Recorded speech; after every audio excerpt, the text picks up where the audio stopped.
Baik, untuk kali ini saya akan memberikan sebuah contoh bisnis plan.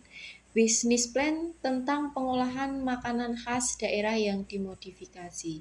Ini ada hubungannya dengan perencanaan usaha makanan khas daerah modifikasi pada mata pelajaran prakarya dan kewirausahaan kelas 12. Jadi sebelum kita ke contohnya, kita harus tahu apa sih yang dimaksud dengan bisnis plan. Jadi bisnis plan itu adalah rencana tertulis yang menjelaskan tentang bagaimana suatu kegiatan bisnis dilakukan agar tujuan yang telah ditetapkan dapat dicapai. Jadi ada juga beberapa tujuan dari bisnis plan, ya. Jadi tujuan dari bisnis plan itu diantaranya adalah mengidentifikasi ragam faktor yang dipertimbangkan dalam rencana bisnis. Selanjutnya, memahami mengapa dan kapan rencana bisnis harus ditulis dan dikembangkan.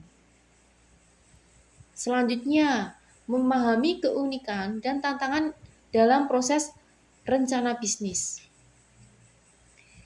Mengembangkan gagasan dan model bisnis strategik secara terintegratif. Yang terakhir, tujuannya menyusun dan mempresentasikan rencana bisnis yang dikembangkan secara lisan dan tertulis. Jadi sebelum kita itu merencanakan suatu usaha, ya, usaha apapun, itu kita harus membuat perencanaan yang dinamai bisnis plan. Jadi pada bisnis plan itu juga mengandung beberapa isi, ya. Yang pertama, yang diantaranya itu adalah ada deskripsi perusahaan. Selanjutnya ada juga barang atau jasa yang diproduksi, analisis aspek pasar, analisis aspek teknik. Terus selanjutnya ada juga analisis aspek manajemen, itu termasuk analisis SWOT, analisis aspek finansial,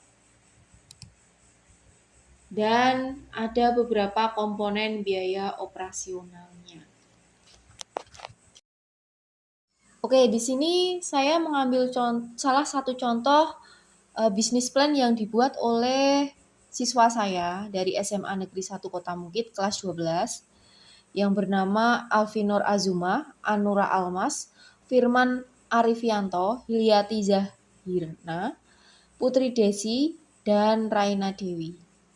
Jadi di sini dia merencanakan bisnis akan membuat makanan khas modifikasi berupa onigiri rendang dan minumannya berupa es kocok buah naga Yakult. Oke, untuk deskripsi perusahaannya, jadi di sini ada nama perusahaan, bidang usaha, jenis produk, alamat perusahaan, nomor telepon perusahaan, dan email perusahaan. Jadi bisa dilihat ya di situ untuk deskripsi perusahaan. Untuk barang atau jasa yang diproduksi itu bisa dijelaskan ya. Apa sih yang dimaksud dengan onigiri rendang? Terus komposisinya apa saja?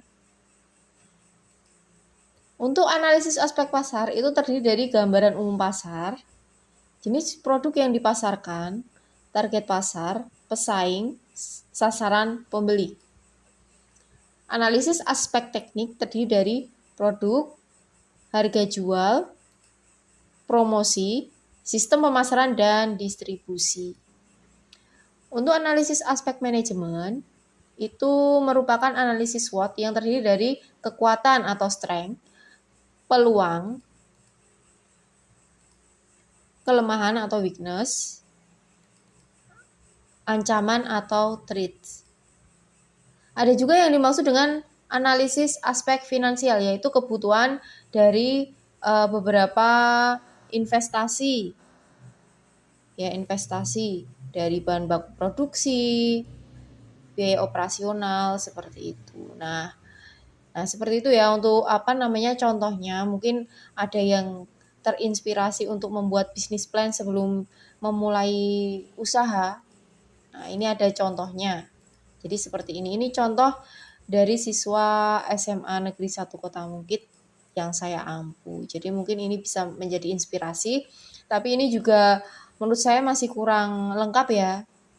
Ya, karena masih dalam tahap belajar. Jadi oke, mungkin untuk sekarang itu dulu yang bisa saya contohkan tentang bisnis plan.